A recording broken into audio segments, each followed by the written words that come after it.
ये सरकार कही थी कि जब हम सत्ता में आएंगे तो पारा शिक्षकों को वेतनमान देंगे, जो संविदा कर्मी हैं उनको परमानेंट करेंगे। सरकार चाहती नहीं है कि सदन चले और कोई ना कोई बहाना चाहिए उनको सदन नहीं चलाने का। कल का अखबारों में हमने देखा कि बड़े बड़े अक्षरों में छपे कि 9,000 लोगों को नौकरी देंगे। ये डींग हाँक रही है। ये आज क्या करने वाली है ये पूरे लोग जान चुके हैं। जितने वायदे इन्होंने किया था सारे वायदों को इन्होंने दरकिनार करते हुए सिर्फ अपना कार्य पूरा करने के लिए ये सत्ता का दुरुपयोग किए, लोगों का आईवाश करते रहे, लोगों को दिग्भ्रमित करते रहे। नमस्कार, मैं लीजा और आप देख रहे हैं #भारत न्यूज़। शीतकालीन सत्र का तीसरा दिन भी हंगामेदार रहा, जहां 2 विधायकों को निलंबित करके बाहर निकाला गया है। वहीं फिलहाल हमारे साथ मौजूद है नीरा यादव, जो कि बीजेपी के विधायक। चलिए इन्हीं से जानते हैं 2 विधायकों को जिस तरीके से वॉकआउट करके निकाला गया, क्या कुछ लगता है, क्यों ऐसा हुआ, क्या कुछ वहाँ देखिए, सरकार चाहती नहीं है कि सदन चले और कोई ना कोई बहाना चाहिए उनको सदन नहीं चलाने का। इस कारण वो किसी भी संवैधानिक चीज़ों को अमल नहीं कर पाती है जो ससमय होना चाहिए। जैसे आप कार्यस्थगन का जो आप नियम निकाले हैं उसी नियम के तहत आपको कार्यस्थगन पढ़ना चाहिए, परंतु आप 0 आवर शुरू कर दिए हैं। आप शून्यकाल की सूचनाएं को ग्रहण कर रहे हैं, परंतु हम लोगों ने तो बस इतना आग्रह किया कि आप कार्यस्थगन की जो सूचना है उसे आप लेने का काम करें, सदन को पढ़ करके सुनाने का काम करें।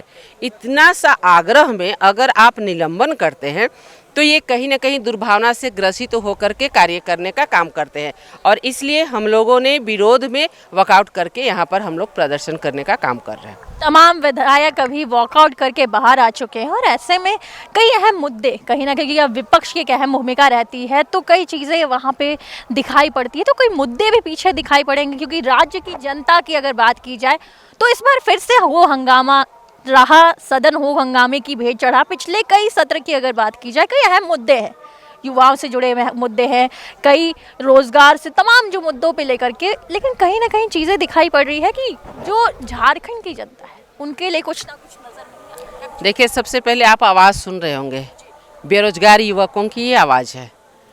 ये सरकार कही थी कि जब हम सत्ता में आएंगे तो पारा शिक्षकों को वेतनमान देंगे, जो संविदा कर्मी हैं उनको परमानेंट करेंगे।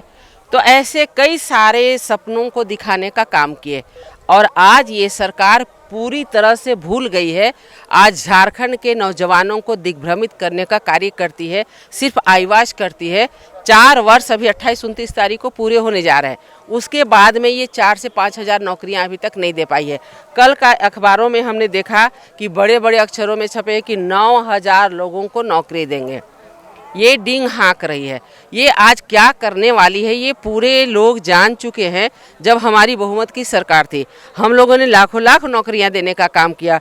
हम लोगों ने शिक्षक नियुक्ति के लिए इतना सारा लिया, शिक्षक नियुक्ति निकाले, दरोगा की बहाली किए, असिस्टेंट प्रोफेसर की बहाली किए, वनरक्षियों की बहाली किए। ऐसे कितने सारे, हमें लगता है लाख से ज़्यादा नौकरियां हमारी सरकार ने देने का काम किया था। और ये सत्ता में आने के साथ में पहले तो नियोजन नीति को दुर्भावना से ग्रसित होकर रद्द करते हैं।